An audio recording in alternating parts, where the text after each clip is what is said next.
सुनिन्छ? अच्छा ओके, अब एकछिन होस्। सुनिन्छ यो माइकबाट? सुनिएको छ?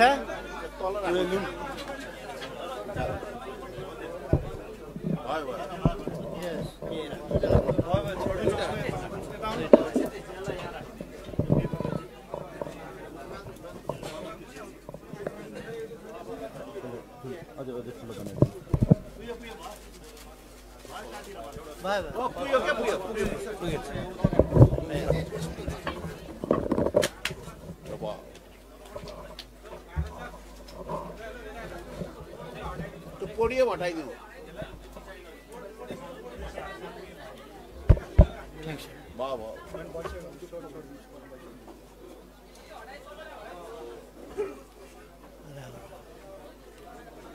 यहाँ उपस्थित हुनुभएका सम्पूर्ण साथीहरू, दिदीबहिनी तथा दाजुभाइहरू,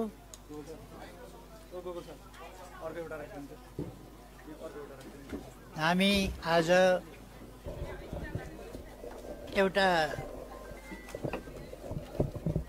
भेटघाट कार्यक्रममा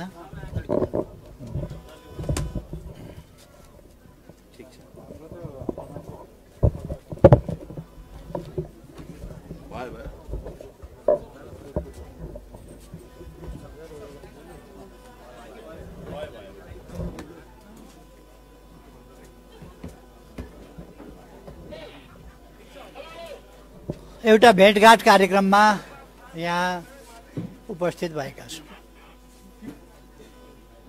हामी किन यो भेटघाट कार्यक्रम गरिरहेका छौँ? हामीले हाम्रा दृष्टिकोणहरू संक्षिप्तमा स्पष्ट पार्न पनि जरुरी छ।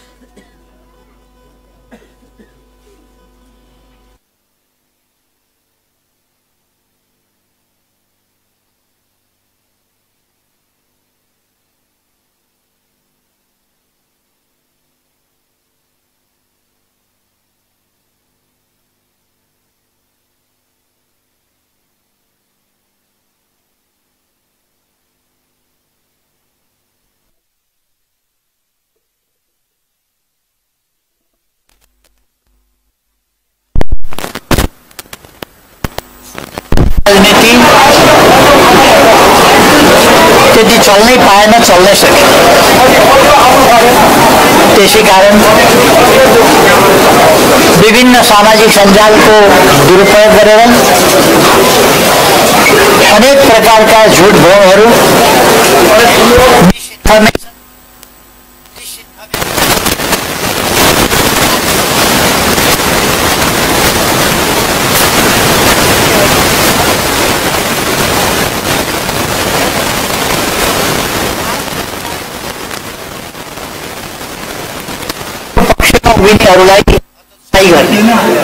कसैले बोल्यो कि त्यसलाई देशभक्तिको पक्षमा बोल्यो भने त्यसलाई झोले भन्दा एउटा ट्रेन्ड चलाइदिने, अर्को कसैले देशको पक्षमा बोल्यो भने त्यसलाई अर्को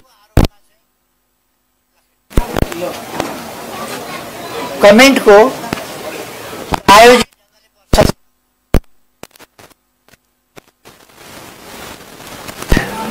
भ्रमको खेती गर्ने यो चीजहरू चल्यो। त्यस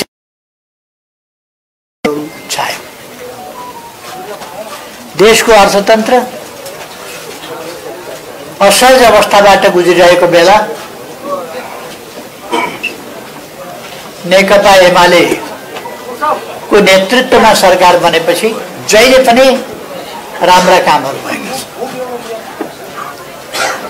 51 सालमा मनमोहन अधिकारीजीको नेतृत्वमा सरकार बन्यो, त्यो अत्यन्त लोकप्रिय सरकार बन्यो। 72 सालमा हामीले संविधान बनायौं, त्यसपछि सरकार बनायौं हाम्रो नेतृत्वमा। त्यो सरकारले ऐतिहासिक कामहरू गर्यो, म त्यसको व्याख्या गर्न चाहन्छु। त्यसपछि 74 मा फेरि हाम्रो सरकार बन्यो। त्यस सरकारले असाधारण दृष्टिकोणहरू प्रस्तुत गर्यो र तिनको कार्यान्वयन गर्दै गयो। सुशासन र विकासमा ध्यान केन्द्रित गर्यो। सुशासनको क्षेत्रमा धेरै कामहरू भए। विकासको क्षेत्रमा नयाँ नयाँ मोडल, नयाँ नयाँ तरिका र चिन्तनहरूका साथ हामी अगाडि बढ्यौँ। भ्रष्टाचार उन्मूलन भयो भन्दिनँ म, तर सकेसम्म हामीले नियन्त्रण गर्यौँ। म आफैले प्रधानमन्त्री भएर सरकारमा लिड गर्न गएकै दिन म आफू भ्रष्टाचार गर्दिनँ, अरूलाई पनि गर्न दिन्न भन्ने एउटा नारा लगाएँ र त्यो अहिलेसम्म कायम छ। म आफू पनि भ्रष्टाचार मैले गरिनँ, आफूले पनि गरिनँ, अरूलाई पनि सकेसम्म गर्न दिइनँ। फेरि पनि गर्दैनौँ र गर्न दिन्नौँ भन्ने जनतालाई सेवा सुविधा दिनुपर्छ भन्ने कुरा हामीले सदैव जोड दिँदै आयौँ। त्यही निर्देशन दियौँ। मैले दिएका निर्देशनहरू, सरकारमा छँदा दिएका निर्देशनहरू के थिए?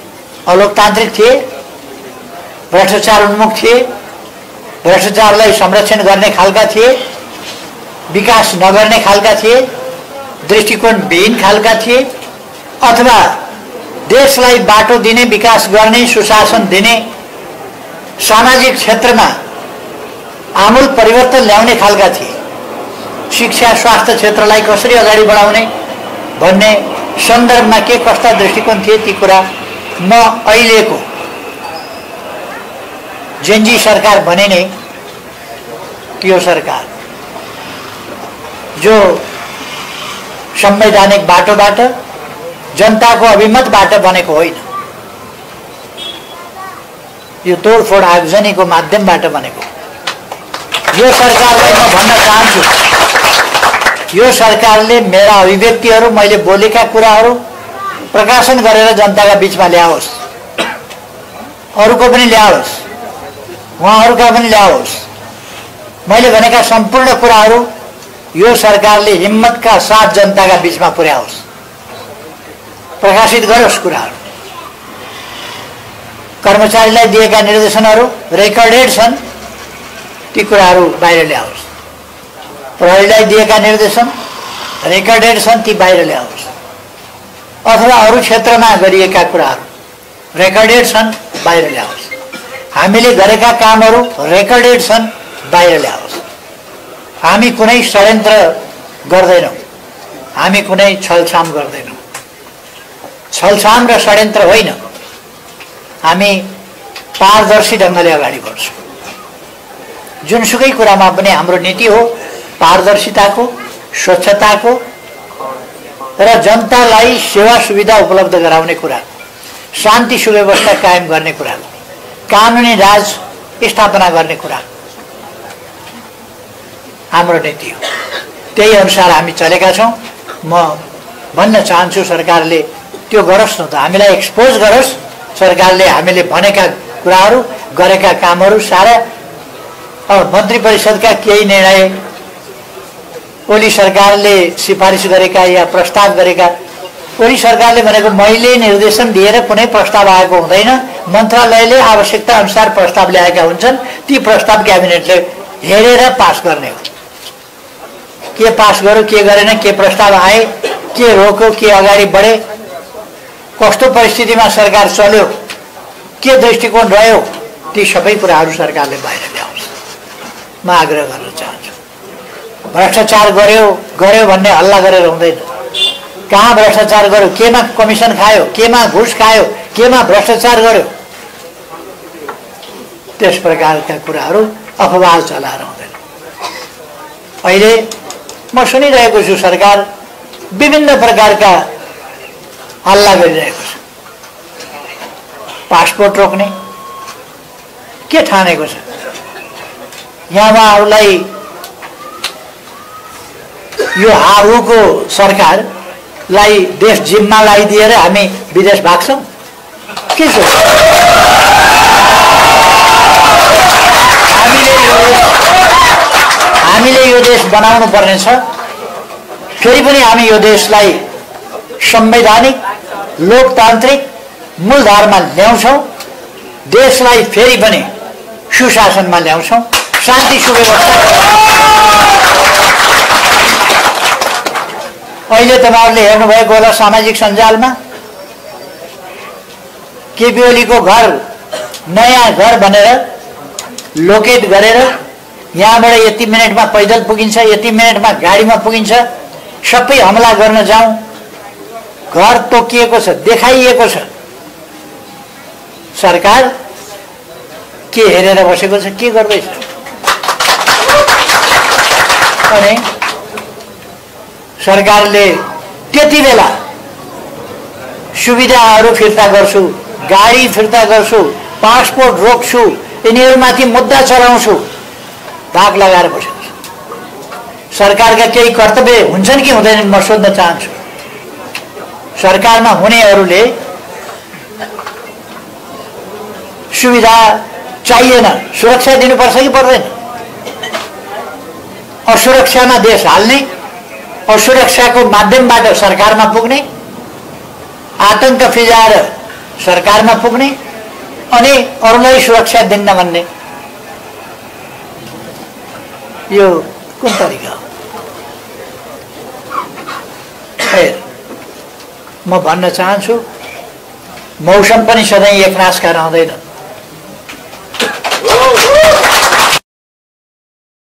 फेरि वसन्त आउँछ।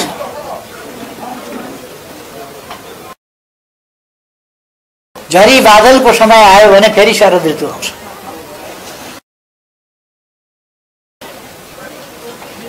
त्यसर्थ हामीसँग कर्तव्य छ। हामी राजनीतिक दलहरू लडेर बलिदान दिएर यहाँसम्म पुर्याएका छौँ। एक दिन दुई गडबडीमा हामी विश्वास गर्दैनौँ। देश बनाउने अथक प्रयास। हामीलाई थाहा छ यस अभियानमा बाधा व्यवधान आउँदैनन् भन्ने कुरा होइन, बाधा व्यवधान आउँछ।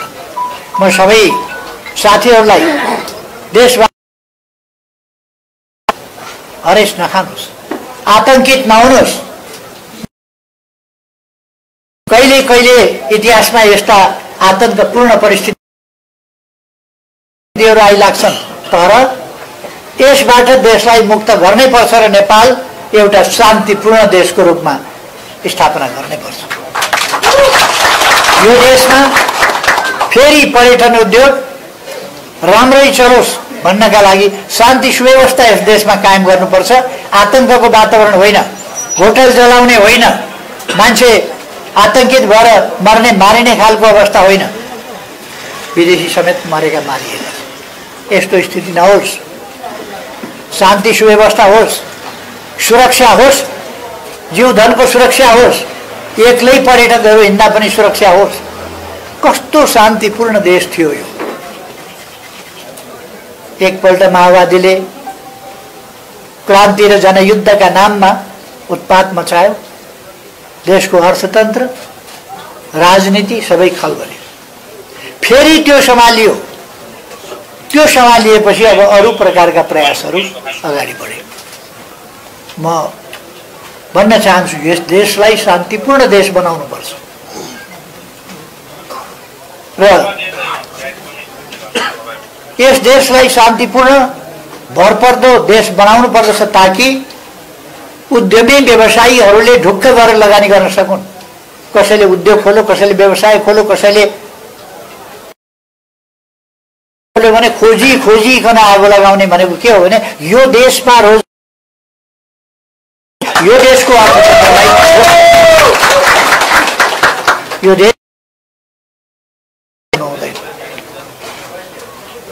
देशको अर्थतन्त्र ध्वस्त होइन, यसलाई सुरक्षित ढङ्गले पुनर्जीवन दिनुपर्छ। जे भयो भयो, अब फेरि यस देशको अर्थतन्त्रलाई पुनर्जीवित दिनुपर्छ। यस देशमा कसैको घर जलाउन पाइन्छ, कसैलाई गएर घरमा काट्न पाइन्छ। जसका मन लाग्यो उसका घरमा गएर लुट्न पाइन्छ। यही हो आन्दोलन, यस्तै हुन्छ आन्दोलन, यस्तै हुन्छ राजनीति हो, आगजनी हो राजनीतिक आन्दोलन। त्यसकारण म हाम्रा जेनजी त घरै फिक्से छन्, घर घरमै छन् नि जेनजी भनेको। र जेनजीका नाममा केही भाइ बहिनीहरू सङ्गठित हुनुभएको छ। जेनजीका नाममा केही भाइ बहिनीहरूलाई गुमराहमा पारिएको छ। म उहाँहरूलाई आग्रह गर्न चाहन्छु, तपाईहरू भर्खरकै हुनुहुन्छ, कलिलै हुनुहुन्छ, तपाईहरूले धेरै बाँच्नु छ। यसै हिसाबले उद्योग धन्दामा आगो लाउँदै जाने हो भने, डिपार्टमेन्टल स्टोरहरू उद्योग लाउँदै जाने हो भने, होटलहरू बाल्दै जलाउँदै जाने हो भने, हाम्रा सम्पदाहरू, ऐतिहासिक सम्पदाहरू जलाउँदै जाने हो भने, सिंहदरबार ध्वस्त पार्दै जाने हो भने, संसद भवन ध्वस्त पार्दै जाने हो भने, अनि के खरानी माथि बसेर तपाईँहरू सुखी हुन सक्नुहुन्छ भविष्यमा? त्यसकारण म भाइ बहिनी चाहन्छु तपाईँहरू भावावेशमा आउने होइन। र तपाईँहरूले 23 गते आन्दोलन गर्नुभयो, तपाईँहरूका माग जायज थिए। भ्रष्टाचार सर्वत्र भ्रष्टाचार भयो, रोकियोस्, म त्यही प्रयासमा थिएँ। त्यसै कारण ब्युरोक्रेसीको एक सेक्सन मसँग 33 अस्ति एकजना ब्युरोक्रेटले हामी माथि प्रधानमन्त्रीको हस्तक्षेप थियो, अनुसार चल्दैन थियो भन्ने राय व्यक्त गरे, वक्तव्य दिए। म गएको कर्मचारीले के भन्छन् त्यही मानेर हिँड्नलाई होइन, यो देशलाई परिवर्तन गर्नका लागि नदिएर रोकेर जनतालाई सेवा डेलिभरी गरेर विकास निर्माणका काम अगाडि बढाएर त्यसरी देशलाई एउटा शान्तिपूर्ण देशको रूपमा लान खोजियो। म नेतृत्वमा छँदा, मैले नेतृत्व गरिरहेको बेला कोभिड भन्दा अगाडि विश्व ब्याङ्कले भनेको थियो साउथ एसियाको, दक्षिण एसियाको नेपाल एउटा उदीयमान नक्षत्र हो। आर्थिक विकासको हिसाबले विश्वको मूल्याङ्कन थियो, मेरो मूल्याङ्कन होइन। तीव्र विकास गर्ने 10 वटा देश मध्ये एउटा नेपाल परेको थियो। यो कुनै कथा होइन, यो कुनै कथा होइन। अहिले त फिक्सन बनाउने गरेका छन् पत्रकारहरूले पनि, पत्रकारिता पनि फिक्सनमा चल्ने गरेका छ। कथा बनायो, अर्काको चरित्र हत्या गर्यो, अनि त्यसमा बहादुरी हुन्छ। सञ्चारकर्मी मित्रहरूलाई म भन्न चाहन्छु, तपाईँहरू पनि यही देशमा बाँच्ने हो, तपाईँहरूका सन्तति पनि यही देशमा बाँच्ने हो। एक क्षणका लागि तपाईँहरू असत्य र कथा रचिकन गलत समाचार सम्प्रेषण नगर्नुहोस्। तपाईँ हामी सबै र हाम्रा सन्तति यही देशमा बाँच्नुपर्छ, यही देशलाई सिँगारेर, यही देशलाई सुन्दर र समृद्ध बनाएर बाँच्नुपर्छ। त्यसकारण म आग्रह गर्न चाहन्छु। अब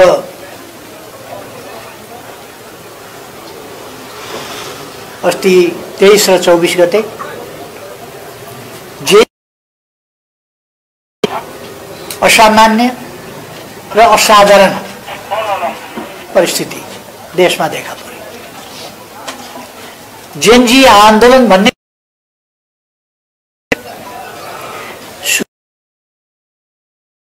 र युवाहरूका सेन्टिमेन्टलाई, युवापनहरूलाई, प्रवृत्तिहरूलाई दुरुपयोग गरेर जेनजीका नाउँमा आन्दोलन सुरु गर्ने र त्यसलाई कहाँ पुर्याउने। मैले पहिले पनि भनेको छु, हाम्रो नयाँ पुस्ताले सिंहदरबार राष्ट्रिय झण्डा ओढेर सिंहदरबार गएको छैन, गएको होइन। हाम्रो जेएनजीले सिंहदरबार आगो लाउँदैन, संसदमा आगो लाउँदैन, होटलहरूमा आगो लाउँदैन, उद्योग धन्दाहरूमा आगो लाउँदैन। हाम्रो जेएनजीले सर्वोच्च अदालतमा आगो लाउँदैन, अदालतहरू छानी आगो लाउँदैन। एक खालको राजनीतिक संलग्नताको आधारमा छानिकन तोडफोड गर्ने आगजनी गर्ने काम जेनजीले गर्दैन। यो जेनजीले गरेको होइन। त्यसकारण म जेनजी भाइ बहिनीहरूलाई भन्न चाहन्छु, यस दोषबाट तपाईँहरू अलग हुनु, यसबाट मुक्त घोषणा गर्नुभएको छ। अझ खुलस्त ढङ्गले तपाईँहरूले 23 गते 12 बजे ब्यारिकेड तोड्ने नाममा जेनजी भन्दा बाहिरका उच्छृङ्खल तत्त्वहरू आएर घुसपैठ गरेर बेग्लै परिस्थिति देखेपछि तपाईँहरूले माइकिङ गर्नुभएको छ। तपाईँहरूले फर्काउँ भन्नुभएको छ साथीहरूलाई। तपाईँहरूले आह्वान गर्नुभएको छ। जेनजीहरू फर्किएका छन् र केही जेनजीलाई उपद्रवकारी तत्त्वहरूले घेरेर अगाडि छेकेर अगाडि लगेका छन्। त्यस दिन जुन क्षति भएको छ, जीवधनको क्षति भएको छ, थुप्रै युवाहरू मारिएका छन्। कसरी त्यस्तो घटना घट्यो, किन त्यस्तो घटना घट्यो, त्यसका लागि आयोग बनेको छ। छानबिन गर्ला, म विश्वस्त छु। छानबिन होला, त्यसले सत्य तथ्य अगाडि ल्याउला किन त्यस्तो हो।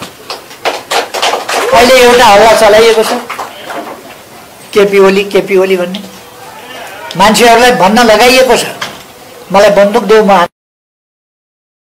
पार्दिन्छु, मलाई ड्रोन देऊ, म ड्रोनबाट हानिदिन्छु, मलाई के देऊ, म त्यसबाट चाहिँ केपी ओली मारिदिन्छु। यस्ता खालका आवेश र ती कुराहरू सबौर प्रसारण गरिएको छ।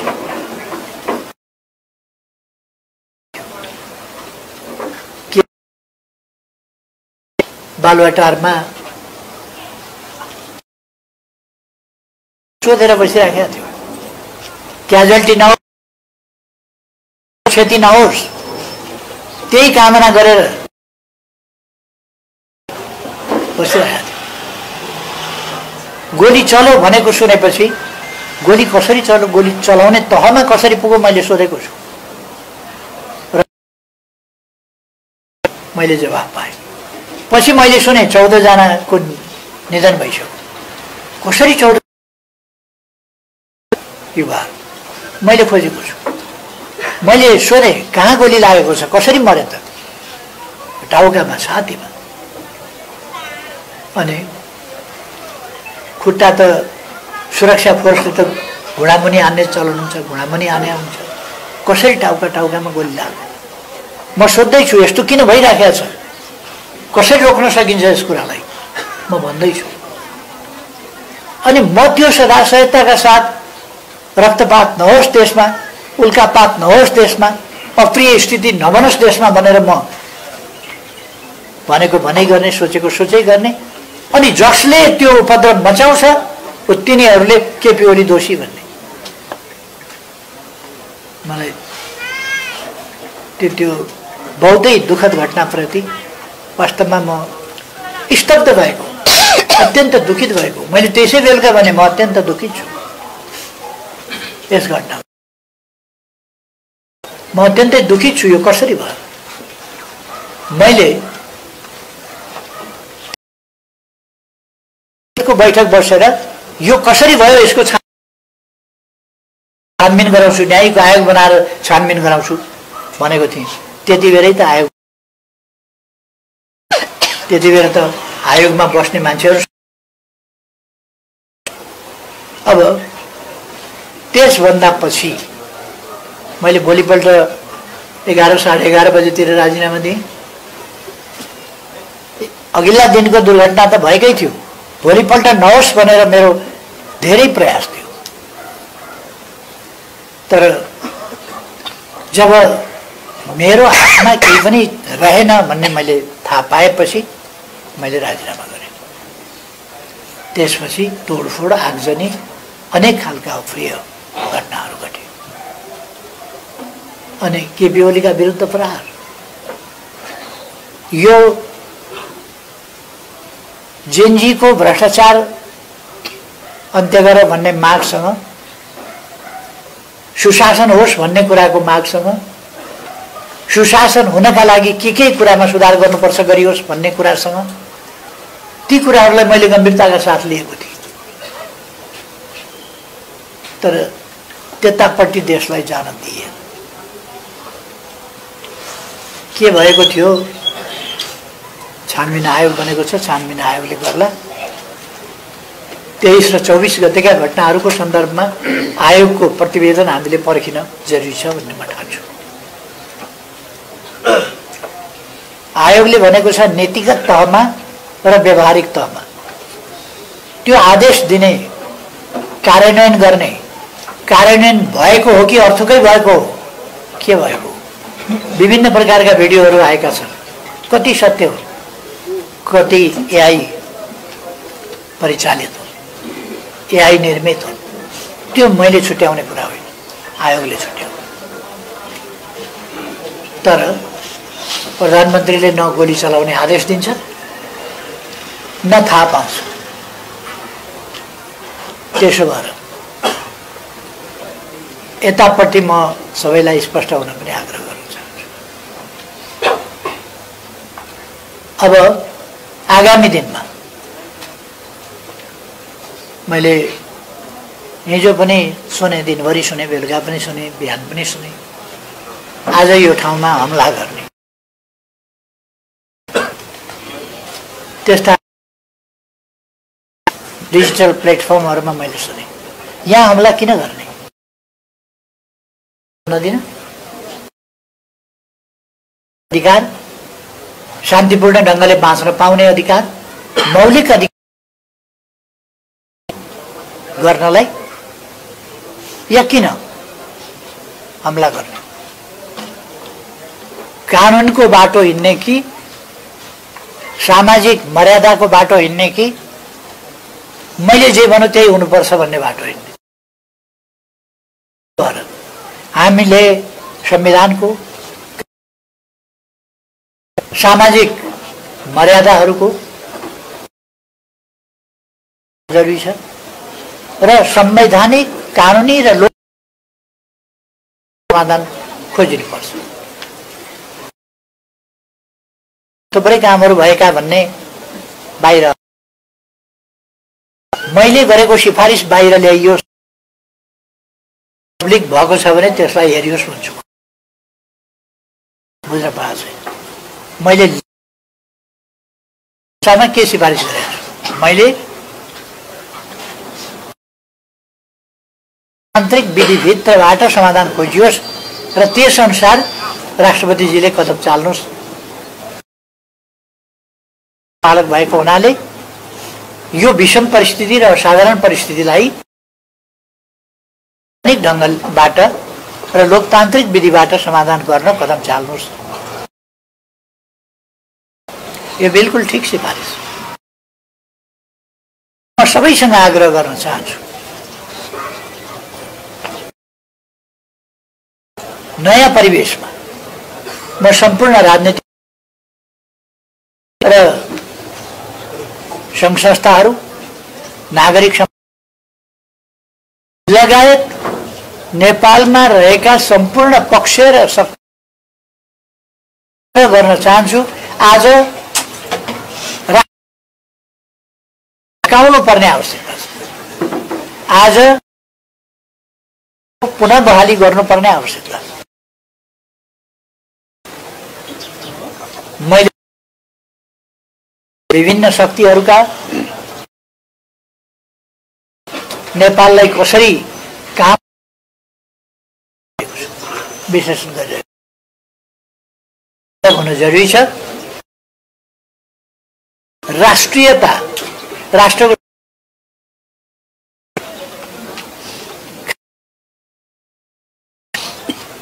र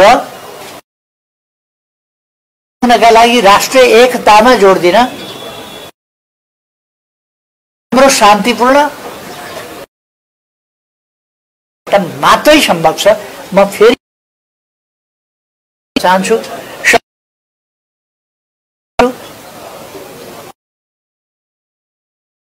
बसौँ, छलफल गरौँ, समस्याको समाधान खोज पनि बल्झाउन सक्छ। समाधान अहिले जे भएको छ यो समाधान होइन। अलोकतान्त्रिक बाटोबाट समाधान निस्किँदैन। लोकतान्त्रिक माध्यमबाट मान्छेले